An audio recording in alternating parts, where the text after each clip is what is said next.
Bismillahirrahmanirrahim. Alhamdulillahirabbil alamin. Allahumma shalli ala Muhammad wa ali Muhammad.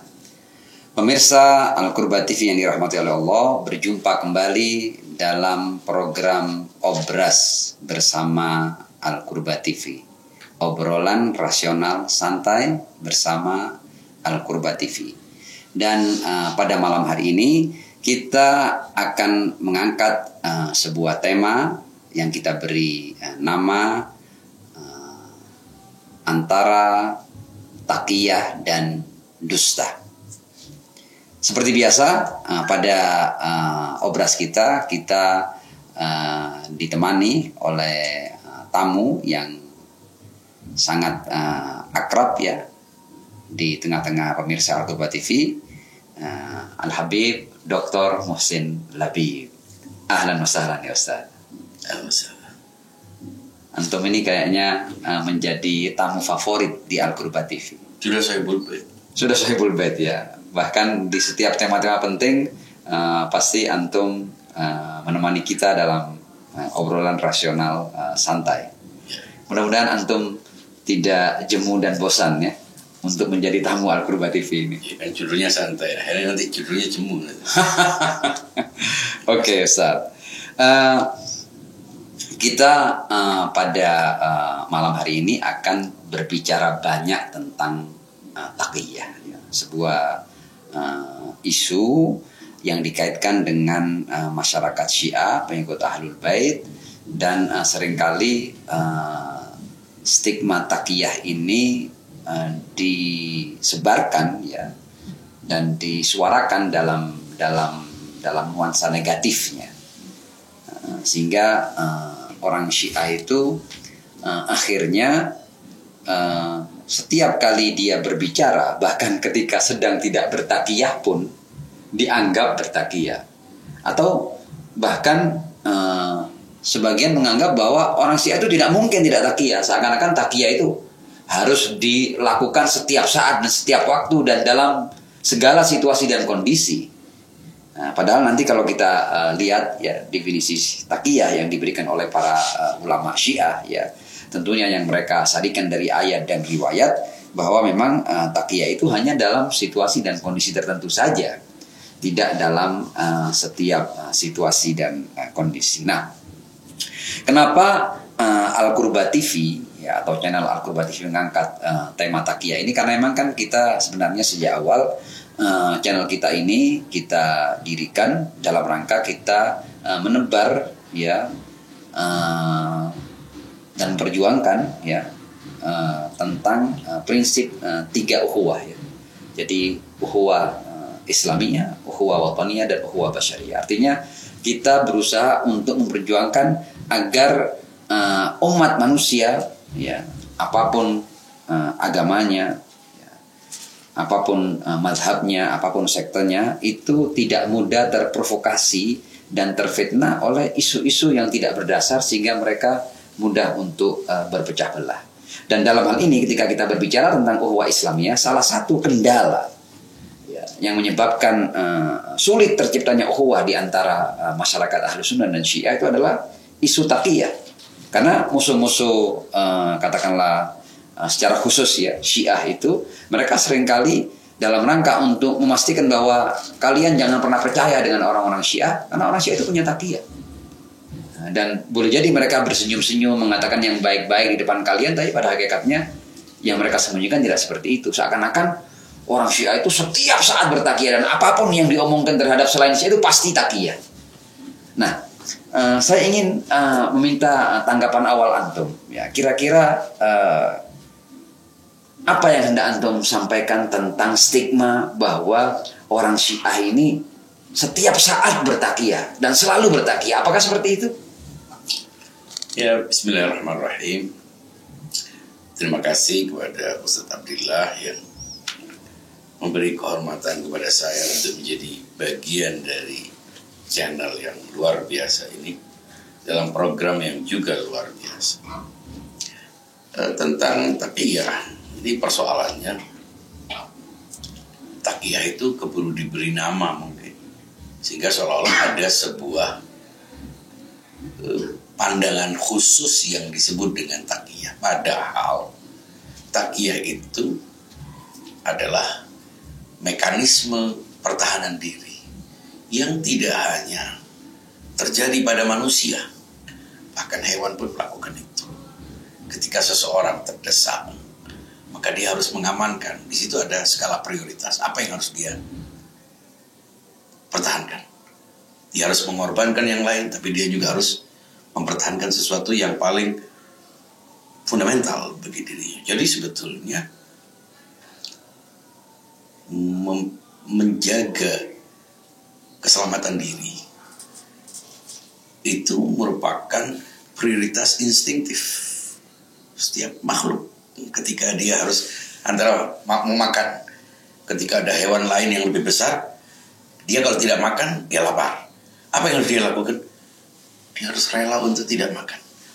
Dia meminum di air situ, di danau, sementara di situ ada buaya.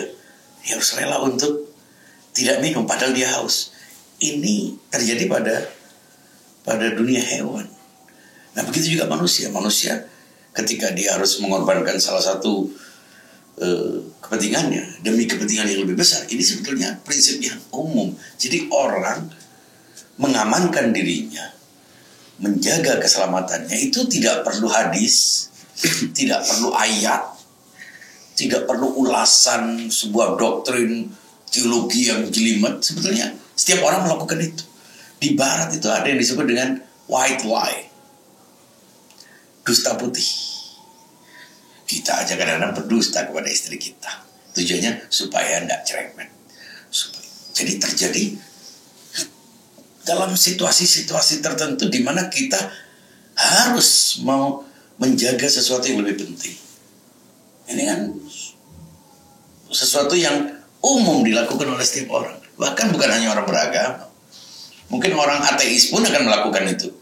Ketika dia harus mengamankan sesuatu yang sangat penting, kehidupannya, hartanya, dia harus rela untuk mengorbankan beberapa kepentingan di bawah itu, dia akan melakukan itu. Jadi sebetulnya hanya orang bodoh, hanya orang yang tak berakal sehat yang tidak menyembunyikan sesuatu yang penting. Itu namanya ceroboh. Jadi kalau orang tidak bertakiyah namanya ceroboh. Menurut saya begitu. Nah, Syiah punya sejarah, punya pengalaman-pengalaman sejak hadir sebagai sebuah kelompok hingga saat ini. Nah, pengalaman-pengalaman itu membuat mereka merasa perlu untuk menggali ayat-ayat, hadis-hadis yang sebetulnya dulu tidak perlu ada nama taqiyah khusus sebagai sebuah ajaran. Tapi karena Syiah itu selalu berada dalam posisi termarginalkan, diintimidasi, dicurigai, dikejar, difitnah, berita-beritanya diputarbalikkan. Bagaimana mereka bisa mempertahankan eksistensinya? Justru kalau bukan karena taqiyah, mungkin sudah musnah. Anda bayangkan kalau kita baca sejarah itu, hampir dia menjadi gawang aneka fitnah, jadi target aneka pembunuhan karakter. Kalau dia tidak menyembunyikan dirinya, akan habis. Justru karena taqiyah dia bisa bertahan sebagai sebuah komunitas, sebagai sebuah ajaran. Nah, ini juga ada di dalam, seperti kalau kita lihat ayat-ayat, riwayat-riwayat yang memang ketika kita harus melakukan sesuatu yang diharamkan, sesuatu yang dilarang, kita melakukan itu. Ini dalam konsep yang lebih luas ya. Artinya ada sesuatu yang harus kita korbankan. Saya sholat, ada orang mau tenggelam. Kalau sholatnya bisa menjadi haram, padahal sholat wajib. Apa artinya? Menyelamatkan jiwa. Bukan hanya jiwa kita, jiwa orang lain juga harus kita utamakan. Nah, situasi ini juga berlaku ketika kita berkomunikasi dengan siapapun, berinteraksi dengan masyarakat sekitar. Orang tidak bisa menerima pandangan kita. Lalu, apa yang harus kita lakukan? Ya, kita harus berusaha untuk menyesuaikan diri dengan dia. Minimal kita tidak menyatakan diri kita siapa. Sekedar menyembunyikan identitas kita, itu sudah merupakan sebuah tindakan rasional. Kalau enggak, ya ceroboh. Kita tidak setuju dengan pemerintah zaman Orde Baru dulu. Semua masyarakat bertaqiyah. Zaman Soeharto dulu, takiyah nasional, takiyah massal. Orang tidak mungkin kemudian dengan serta-merta melakukan penolakan. Ya, karena apa? Ada pilihan nyawa, ya, keselamatan. Taruhannya berat. Ya, artinya takiyah ini sebetulnya mekanisme pertahanan diri, manajemen risiko. Ya, sekarang kita belum tahu ada manajemen risiko. Itu semuanya sebenarnya takiyah itu. Nah, masalahnya takiyah ini sudah menjadi sebuah doktrin kelompok yang sudah menjadi langganan disinformasi, sehingga sebetulnya tidak perlu lagi kita menggunakan takiyah. Kita gunakan manajemen risiko, kita menggunakan strategi, kita menggunakan self defense. Itu semuanya adalah bagian dari takiyah. Kalau tidak takiyah kan ceroboh ya kita. Bayangkan kepada istri aja kita kadang-kadang bertakiyah, kepada teman kita orang tidak menyebutkan salam, bukan oleh salam kamu dapat salam dari orang itu, padahal enggak. Artinya sesuatu yang tujuannya untuk mendamaikan, padahal dia anaknya kan. Kita katakan dia ngirimkan salam balik kepada kamu, dan akhirnya justru dengan kebohongan dalam tanda petik ini terjalin sebuah komunikasi, terjalin sebuah kerukunan lagi, hubungan antar orang yang terpisah. Jadi sebetulnya ini sesuatu yang logis. Artinya orang kalau tidak bertakiyah itu berarti ceroboh. Itu saya kira dalam Syiah takiyah seperti saya katakan akhirnya menjadi doktrin. Awalnya seperti ajaran lain, nggak perlu khusus bahwa itu meyakini takiyah, karena orang-orang yang tidak bermadzhab Syiah juga menggunakan takiyah. Orang bertakiyah, ada istilah tauriyah, ada istilah bitona, dokter paling sering bertakiyah. Sudah parah, udah insya Allah nanti akan, kita perlu bersemangat, padahal sudah dead ini. Stadium 4 sudah. Stadium 4, tapi orang perlu disugesti dengan bisa sembuh ini, semua itu ditentukan oleh Tuhan, ini itu bagian dari tadi. Kalau enggak, Pak parah Pak, sebentar lagi tahlil Pak. Apa bisa begitu? Ya enggak mungkin. Justru bagian dari kerendahan hati, keramahan, memberikan sugesti positif, memberikan harapan untuk hidup itu dengan bertakiyah. Ya, artinya tidak mengungkap kebenaran itu tidak selalu identik dengan dusta. Kadang-kadang tidak mengungkap kebenaran adalah demi tujuan-tujuan yang baik. Ya. Seperti yang antum contohkan tadi itu menarik itu, bahwa ketika dokter setelah mendiagnosa pasiennya dan bahwa pasiennya sudah sangat parah, tapi tentu dalam rangka agar pasien ini masih punya semangat dan tidak down, maka dia tidak ungkap kebenaran itu. Iya, dan ini bukan berarti berdusta kan? Itu dusta boleh jadi itu. Apakah itu dusta atau tidak? Itu mungkin persoalan semantik. Ada yang menyebut itu dusta, tapi white lie itu dusta putih, sehingga dusta yang berefek positif. Artinya mereka berusaha untuk mengatakan bahwa dusta itu bisa positif, bisa negatif. Ada kelompok aliran dalam etika yang mengatakan perbuatan apapun itu pada dasarnya netral. Membunuh itu netral. Siapa yang dibunuh? Kalau yang dibunuh adalah penjagal, jadi positif. Kalau yang dibunuh adalah orang baik, orang yang tidak bersalah, menjadi dusta pun begitu. Apakah dusta itu identik artinya niscaya buruk ataukah sebetulnya netral? Tergantung tujuannya, tergantung caranya, tergantung situasi dan kondisi tertentu. Saya kayaknya lebih memilih sesuatu yang bersifat sesuatu itu baik dan buruk ditentukan oleh siapa, apa, bagaimana, di mana.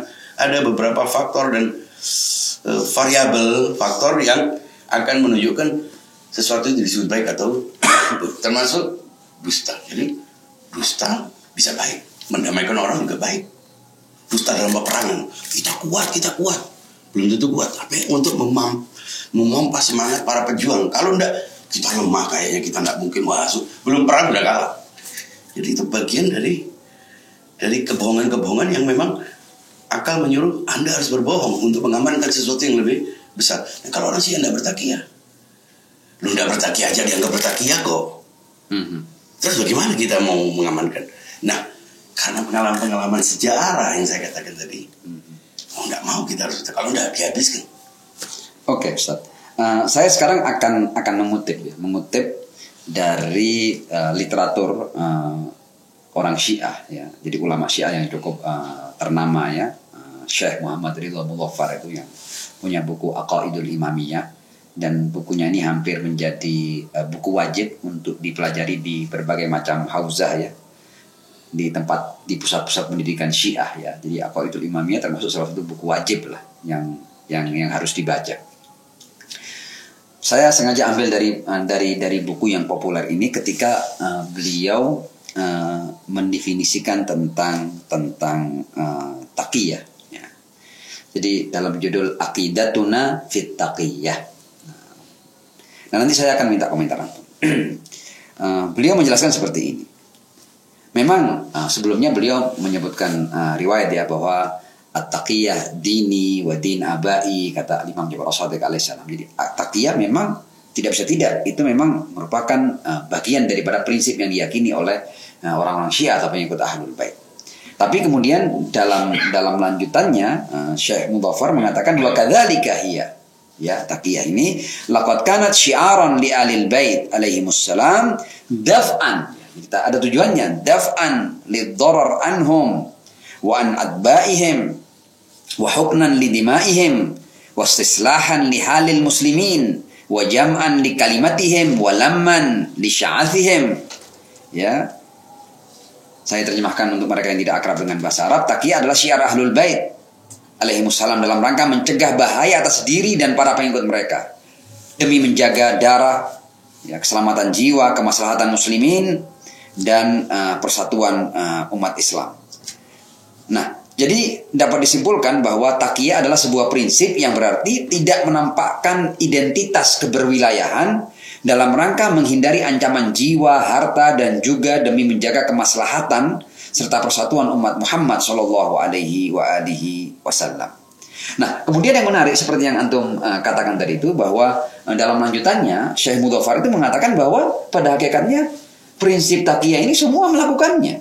Ya. Wa kullu insan, dalam lanjutan di kitab Aqaidul Imamiyah ini ketika berbicara tentang aqidatun fit taqiyah, kata beliau, wa kullu insanin idza ahassa bil khatar ala nafsihi aw malihi bisababi nashri mu'taqadihi aw at-tadhahur bihi la budda ay yatakattam wa yattaqi fi mawadi'il khatar wa hadha amrun ya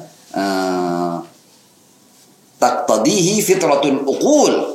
Ya, atau takdihi fitratul uqul. Setiap manusia yang merasakan bahaya atas diri dan hartanya lantaran penyebaran akidah, ya, atau sekedar menampakkannya, maka ia harus menyembunyikan dan bertakiyah pada situasi bahaya. Dan hal tersebut merupakan tuntutan fitrah manusia dan akalnya. Nah, saya ingin mengatakan bahwa dari keterangan ini berarti kan taqiyah itu dilakukan dalam rangka daf'an lidharar, ya, mencegah bahaya, ya, menjaga keselamatan jiwa, harta, kehormatan, atau demi tujuan-tujuan mulia seperti kemaslahatan umat Islam, persatuan umat Islam, ya. Nah, berarti yang ingin saya tanyakan, apakah orang Syiah itu selalu bertaqiyah dalam segala situasi dan kondisinya, atau hanya dalam situasi dan kondisi tertentu? Ya tentu, itu namanya taqiyah, itu menghindari bahaya. Ya bahaya kan tidak selalu ada. Tidak selalu ada. Andai kan masyarakat toleran, tidak perlu taqiyah. Sekarang, jangankan orang berbeda mazhab, berbeda pandangan politik saja orang bertaqiyah. Ya, berbeda. Anda seorang penggemar klub ini, tiba-tiba dia di satu kafe isinya adalah penggemar klub lain yang bermusuhan. Langsung menyembunyikan dirinya, atau kaos yang dia pakai juga akan dia sembunyikan. Kalau enggak dia bisa bawa belur di situ. Itu semuanya adalah, artinya ini bukan persoalan mazhab ini. Artinya persoalan akal sehat, waras atau tidak orang. Dan saya kira hanya karena kebencian saja sehingga taqiyah ini di blow up, dibesar-besarin. Semua orang yang bahkan ada aksi curi taqiyah sebenarnya. Dulu nganggap maulid itu beda, sekarang ikut maulid. Itu kan juga, walaupun tidak ngomong taqiyah, tapi kan curi taqiyah. Jadi sebetulnya orang Syiah itu sibuk menyusun dalil-dalil rasional, dalil-dalil tekstualnya, yang racik makanannya gitu ibaratnya. Yang makan bukan orang Syiah. Orang-orang yang menuduh Syiah itu bertaqiyah, justru itu mereka bertaqiyah. Jadi sebetulnya logis saja taqiyah. Andai kan orang toleran, orang tidak perlu menyembunyikan diri. Bisa menerima orang lain berbeda. Buat apa bertaqiyah? Toh orang bisa menerima keberadaan kita.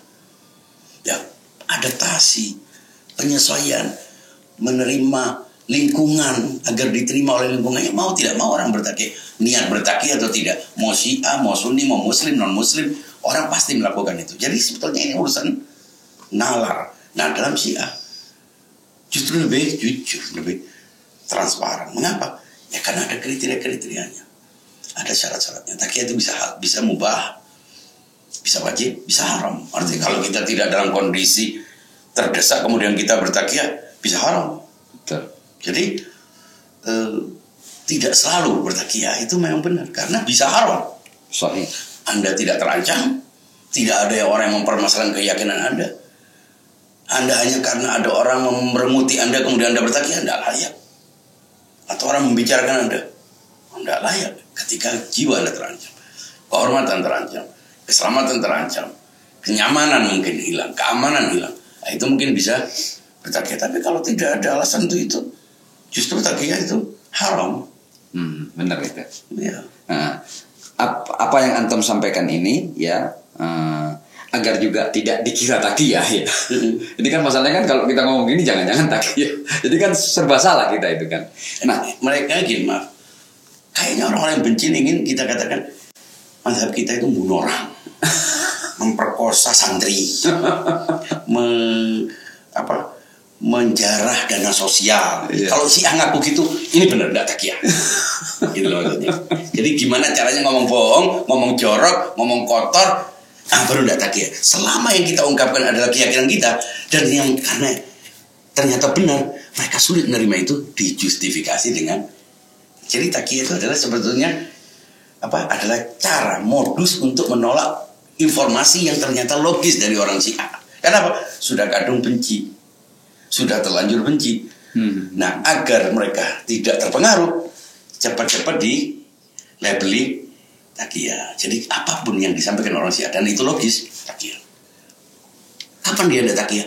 Ketika dia menyampaikan hal-hal yang justru orang Syiah tidak meyakini. Enggak takiyah. Coba antum sampaikan di sini Syiah itu membunuh, menjarah, memperkosa santri. Syiah itu membunuh-bunuhi orang, mengkultuskan orang, nilep dana sosial. Ini jujur, nggak takiyah. Gitu. Iya. Nah, saya hendak menegaskan lagi apa yang antum katakan tadi bahwa memang dalam keterangan Syekh Muhammad Abdul Ghaffar dalam kitabnya itu juga dia katakan bahwa takiyah itu hukumnya bisa tidak satu, bisa mubah, bisa wajib, bisa haram, bahkan bisa haram takiyah itu. Jadi lucu kalau sebagian orang mengatakan bahwa orang Syiah selalu bertakiyah, itu harus bertakiyah, itu juga ada kelucuan ya dalam pemahaman mereka ya. Jadi kata Syekh Abdul Ghaffar begini, wa qad tahrumu takiyah fil a'mal allati tastawjib قتل النفوس المحترمة أو رواجا للباطل أو فسادا في الدين أو ضررا بالغا على المسلمين بإضلالهم أو إفشاء الظلم والجور فيهم. Ya, saya terjemahkan, ada kalanya takiyah itu haram hukumnya bila berakibat pada terbunuhnya jiwa-jiwa terhormat atau tersebarnya kebatilan atau kerusakan pada agama atau bahaya tersesatnya muslimin atau merajalelanya kezaliman dan penindasan atas mereka. Nah, kemudian menarik Ustaz. Di bagian berikutnya Syekh Mudzaffar itu dia hendak menepis satu tuduhan takiyah tertentu kepada orang-orang Syiah. Jadi tuduhan takiyah seperti ini yang dilawannya. Kata beliau, wa ala kulli hal laisa ma'na taqiyya indal imamiyah annaha taj'al minhum jam'iyatan sirriyah li ghayatil hadmi wat takhrib kama yuridu ayusawwiraha ba'du a'daihim, ya, ghairul mutawarri'in fi idrakil umur ala wajhiha, ya, wala yukallifun anfusahum fahumur ra'yu sahih indana, ya. Jadi kata Syekh Mudzaffar, bukanlah makna takiyah menjadikan kelompok imamiyah seperti gerakan rahasia bawah tanah, underground begitu, yang sangat berbahaya dan merusak seperti yang digambarkan oleh sebagian musuh Syiah secara tidak bertanggung jawab dan jauh dari sikap objektif. Tanggapan Anda? Kita kan di Indonesia kan sudah menyatakan diri sebagai Syiah. Kita misalnya menetapkan awal bulan, kadang sesuai dengan kebanyakan umat Islam, kadang berbeda. Kan takiyah. Ya. Kemarin Ramadan sebagian besar komunitas Syiah menetapkan bulan suci Ramadan, awal bulan suci Ramadan juga awal Syawal juga berbeda. Kan mestinya harus menyesuaikan diri lagi. Ya. Kalau sekarang kita sama, bukan karena menyesuaikan diri dengan kebanyakan umat Islam, tapi karena memang kita sudah menetapkan begitu. Nah, suatu saat nanti kita akan berbeda. Soal penetapan bulan saja kita sudah jelas tidak bertakiyah. Kira-kira kan mestinya kalau takiyah kan menyesuaikan diri. Nah, terbukti kita tidak menyesuaikan diri. Berarti kita kan tambang. Nah, ini sekarang sudah terbukti kita tidak takiyah. Kan takiyah itu mestinya selalu sama. Selalu digambarkan oleh orang. Takiyah itu mestinya menyamakan dengan orang. Enggak, kita tidak pernah menyamakan diri. Tidak pernah kita meralat keyakinan kita. Tapi bahwa kita tidak menyampaikan keyakinan kita, ya, tidak menyampaikan saja dianggap ngajak-ngajak gitu. Bisa dibayangin? Betul. Katanya ngajak-ngajak orang Syiah. Kita tidak pernah ngajak-ngajak. Jadi ada dua tuduhan yang sebetulnya tidak logis. Yang satu katanya bertakiyah, takiyah kan malah menyembunyikan. Tapi yang satu katanya menyebarkan Syiah. Dia obong maksudnya.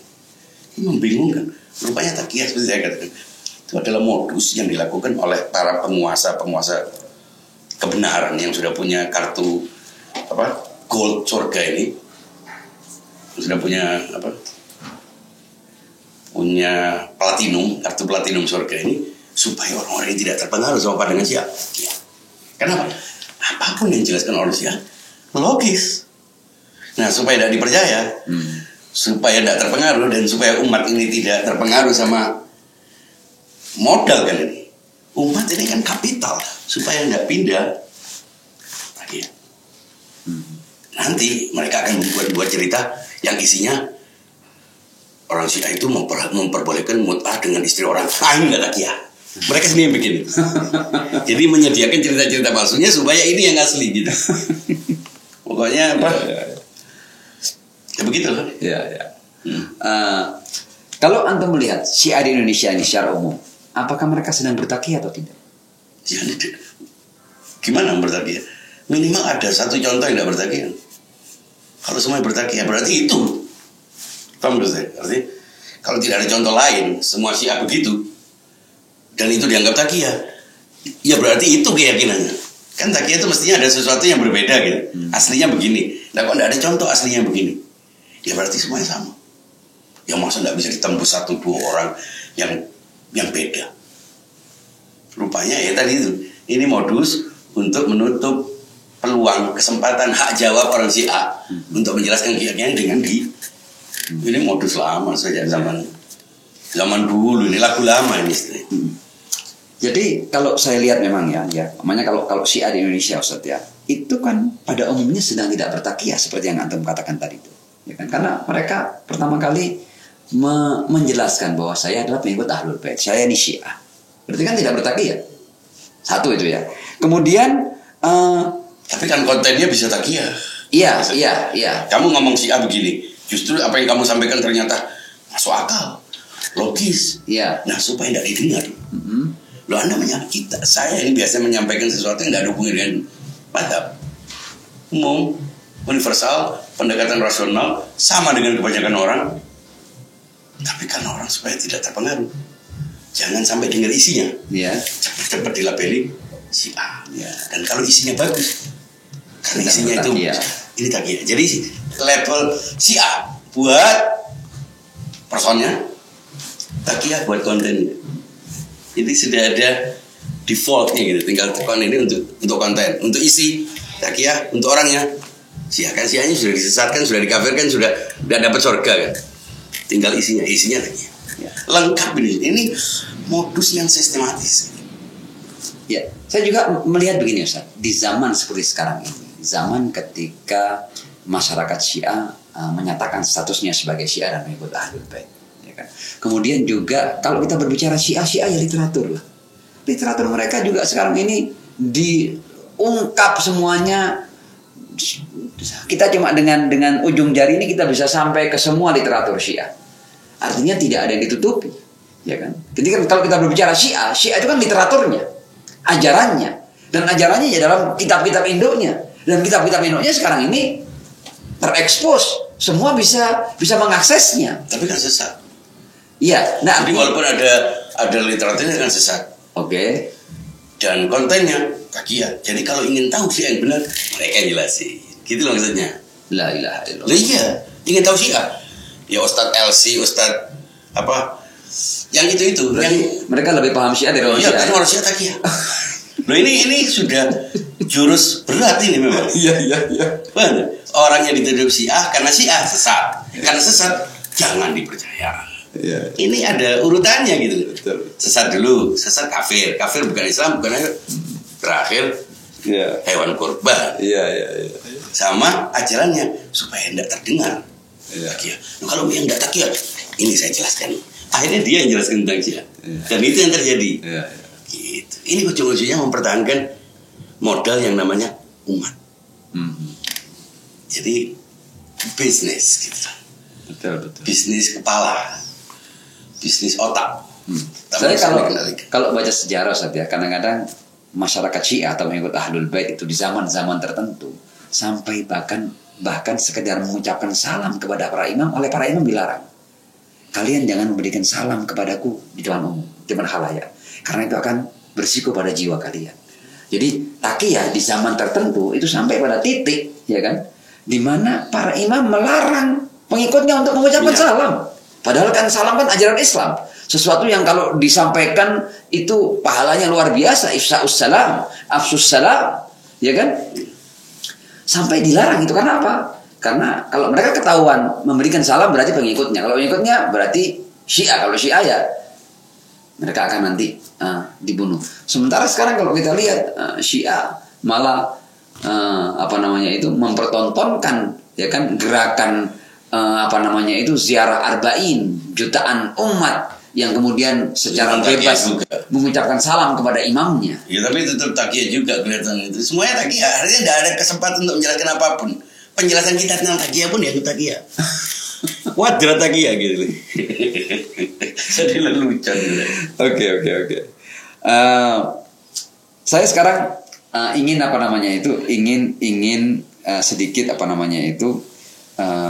berbicara tentang takiyah ini dari sisi Al-Qur'an ya. Ini juga supaya bagi mereka yang mungkin ya tidak akrab dengan kira-kira apa latar belakang takiyah itu, atau dianggap ini sesuatu yang mengada-ngada atau menyamakan takiyah dengan dusta, itu padahal tidak seperti itu. Kalau kita lihat sekarang ini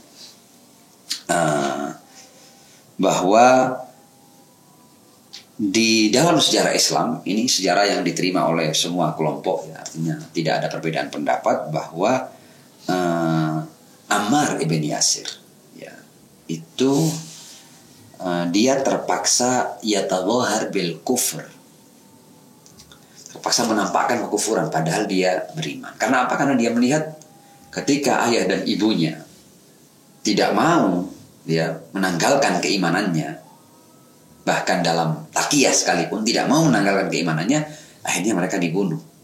Ammar bin Yasir akhirnya dia terpaksa yatadhahar bil kufur, menampakkan kekufuran meskipun kemudian dia merasa dia bersalah.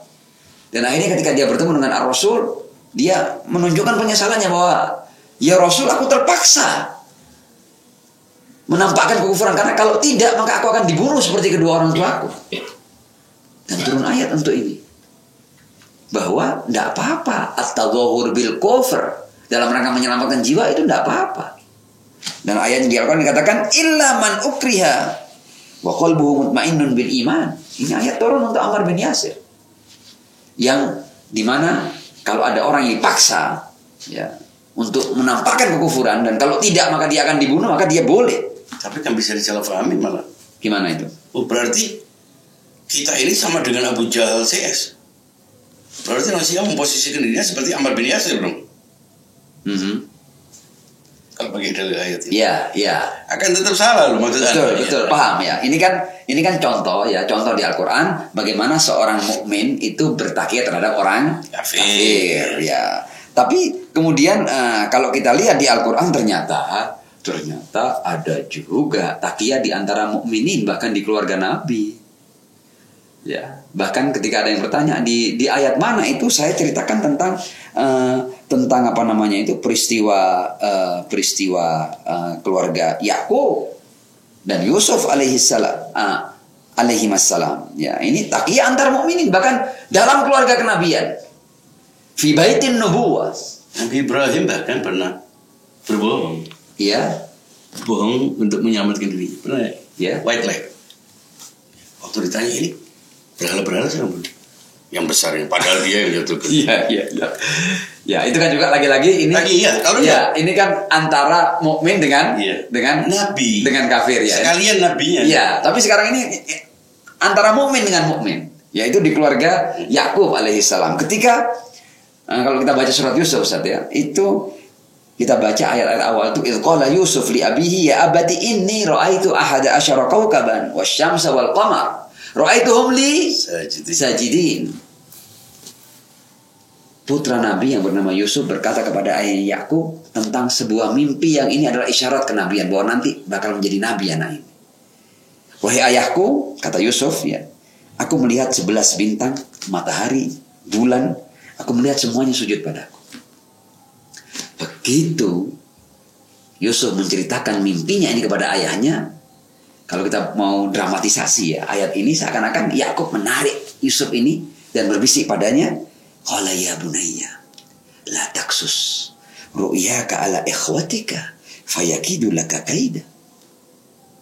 Wahai putraku, jangan kau ceritakan mimpi ini, padahal mimpi kebenaran, mimpi isyarat kenabian. La taksus ru'yaka ala siapa? Bukan ala kafirin, tapi kepada ala ikhwane yang juga mukminin. Fayakidu laka kaida. Nanti boleh jadi mereka terkena penyakit iri hati atau apa, mereka akan berbuat jahat kepadamu. Fayakidu laka kaida. Inna syaitan lil insani aduwwum mubin. Ya, ternyata Al-Quran juga memberikan contoh tentang taqiyah antar mukminin, dan bahkan yang bertaqiyah ini adalah seorang nabi kepada saudara-saudara sendiri dan perintah dari ayahnya yang juga seorang nabi. Tanggapan Anda? Ya, seperti saya katakan tadi, Nabi Ibrahim itu kan terlepas apakah orang kafir atau bukan, tapi bahwa dia bertaqiyah. Jadi bukan aspek kepada siapa, tapi bahwa orang berbohong ini boleh. Ketika kalau dia katakan, iya aku yang menghancurkan berhala-berhala ini, wah, bisa selesai dakwah Nabi Ibrahim. Nabi Musa pun ke bawah-bawahnya tidak ada nabi, gitu. Kalau bukan karena kebohongan ini. Ya. Siapa yang menghancurkan berhala? Yang paling besar, jelas-jelas yang paling besar tidak melakukan itu. Kan berdusta, white lie. Justru itu menyelamatkan dakwah kenabian sampai ke Rasulullah, sampai ke kita. Yang kalau bukan karena itu, selesai. Nabi Ibrahim kan ayah para nabi. Dengan kebohongan itu dakwah agama. Artinya boleh berbohong ketika jiwa terancam. Dan ini tidak perlu pintar, tidak perlu jadi ustadz, tidak perlu jadi profesor untuk paham.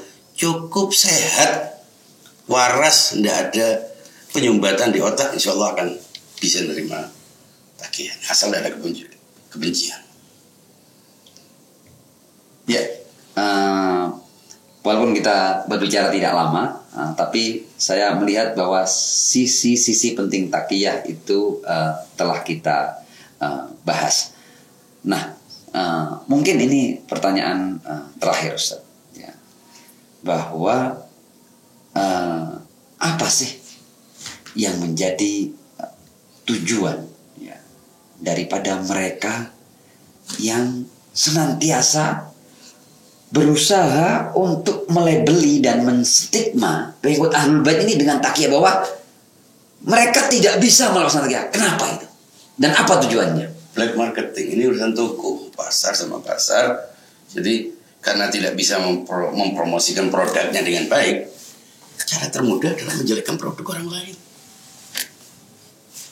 Anda tidak bisa menunjukkan kualitas barang Anda. Anda tidak punya kemampuan untuk menunjukkan keunggulan produk Anda. Jelekkan produk lain.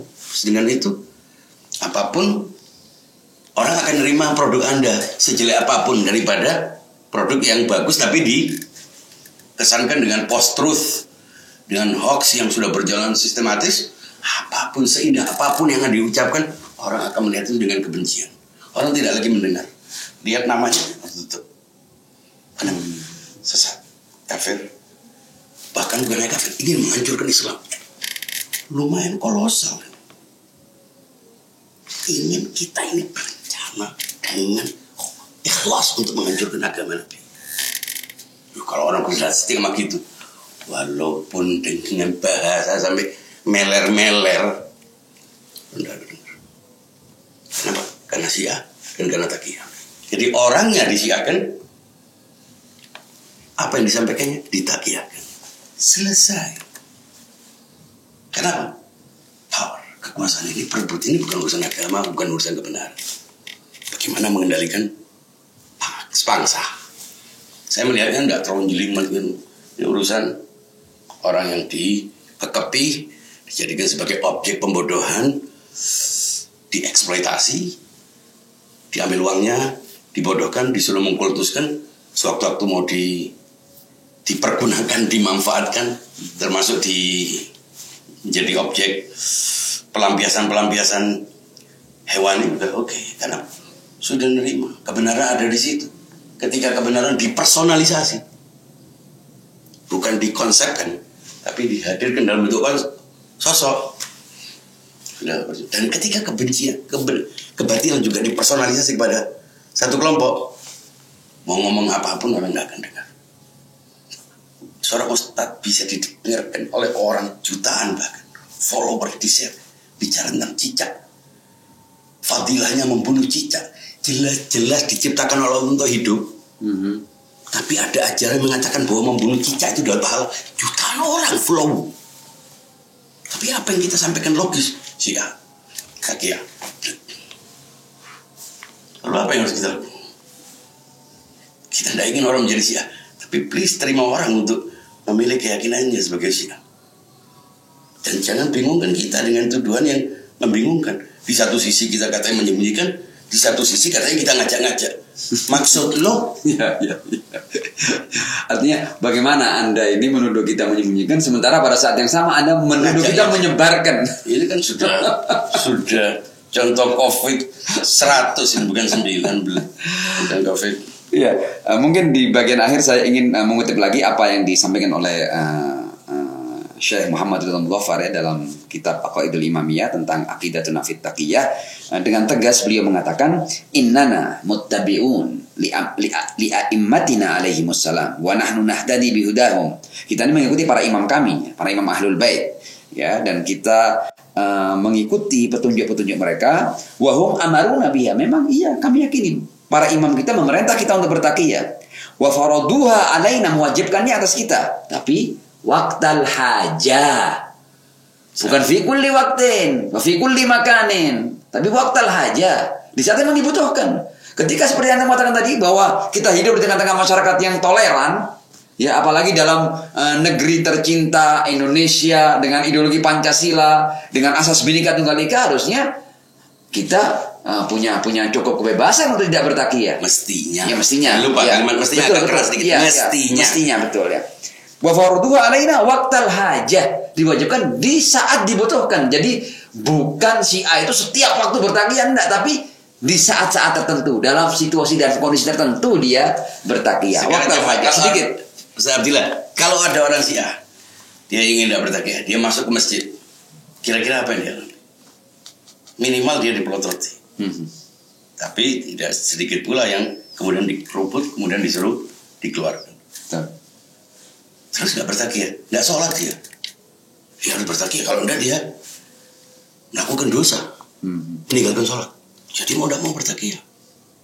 Artinya kalau nggak bertaqiyah, nggak sholat akhirnya dia. Betul. Jadi harus bertaqiyah demi sholat. Betul. Gitu. Ahsan dong. Sedikit lagi saya lanjutin tadi apa yang diucapkan oleh Syekh Muzaffar. Wahya indahu minad din wa qad sami'tu qaula Shadiq alaihi salam, man la taqiyata lahu la dina lahu. Jadi memang betul yang tidak ada yang tidak bertaqiyah maka seakan tidak beragama. Artinya betul bahwa taqiyah itu ajaran, tapi ini tidak setiap waktu dan tidak setiap saat, tapi digunakan waqtal hajah. Wa faraduha alaina waqtal hajah. Ya tadi contoh sholat, kalau dia tidak bertaqiyah, meninggalkan sholat, hukumnya haram. Ya mau tidak mau dia harus bertakiyah sholat dengan cara yang disukai orang. Daripada ninggalin sholat, ya doa sholat dengan cara yang disukai orang. Pilihannya gitu. Siap. Oke, sekarang mungkin ini sebagai closing statement antum, bahwa kira-kira dalam rangka kita ini kan memperjuangkan ukhuwah Islamiyah. Karena memang kenapa kita perjuangkan, ada perintah Allah. Wa'tasimu bihablillahi jami'an wa la tafarraqu wa la tanaza'u fatafshalu wa tadhhabu rihukum. Artinya kita punya kewajiban untuk memperjuangkan ukhuwah ini karena ini perintah Allah. Nah, kira-kira apa pesan antum kepada para pemirsa Al-Qurba TV ya, agar mereka tidak terjebak dalam stigma takiyah negatif yang dilakukan oleh musuh-musuh Syiah dalam rangka mencerai-beraikan umat Islam atau mencerai-beraikan ukhuwah di antara Ahlus Sunnah dan Syiah? Gunakan akal sehat. Jadikan akal sehat sebagai filter dari semua informasi tentang agama. Hanya dengan itu, kalau agama tidak bisa dipahami dengan akal, ya berarti agama untuk binatang. Jadi silakan Anda menganut mazhab apapun, agama apapun, tapi gunakan akal. Karena pada akhirnya setiap orang akan bertanggung jawab terhadap apa yang diyakininya. Bukan karena orang lain, bukan karena ustaz, bukan karena penceramah, bukan karena pendeta. Jadi setiap orang akan bertanggung jawab terhadap apa yang dia perbuat, apa yang dia hasilkan. Kullu nafsin bima kasabat rahina. Dia akan diikat oleh apa yang dia perbuat. Jadi manfaatkan waktu, gunakan akal sehat, enjoy your faith. Oke, terima kasih. Kita telah mendengar banyak pencerahan, keterangan, penjelasan dari antum. Mudah-mudahan apa yang kita bahas ini bisa bermanfaat bagi pemirsa Al-Qurba TV, dan kita tidak punya tujuan lain karena kita hanya punya tujuan untuk menjalankan perintah Allah agar tercipta persaudaraan dan persatuan di tengah-tengah umat Islam. Jangan-jangan takiyah bukan Allah, tapi Imam Ali. Iya. Lagi-lagi kita kembalikan kepada silakan gunakan akal sehat. Ya, pemirsa Al-Qurba TV, akhirnya kita sampai juga di penghujung acara.